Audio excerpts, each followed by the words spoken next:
know, when the civil rights movement got going and when things would happen, like I remember the day Martin Luther King was killed, I remember the day Malcolm X died, and I think, we all watched those things from sort of a distance.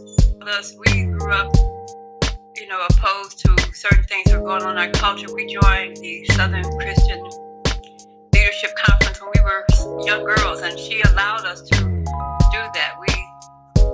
So she didn't disallow us to be involved however we wanted to be. And as I got older, I became more politically active. And where I think she was more introverted about it, I think, she was as much in agreement, but maybe just wasn't something outwardly that she did just because of that generation she grew up in, which they call the silent generation. My father, mother, and stepmother have always encouraged me to be involved in the movements for Black communities.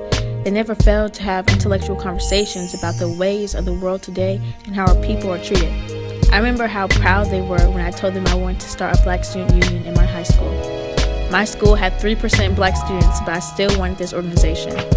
I got it going and encouraged more than just the Black students to be a part. I wanted a diverse group so that people could understand the struggle of our 3% and see our culture. It not only did that, but created a bond between the 3%. And I can proudly say the group is still up and running effectively. Moved on 30th and Park when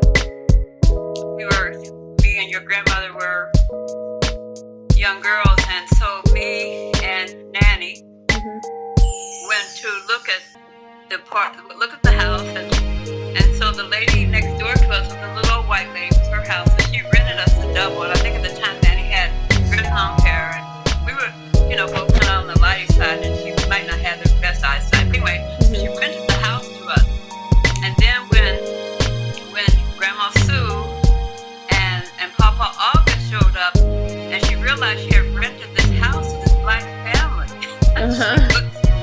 She was, you could see she was physically shaking. We laughed about it quite a while. She never, reneged on her.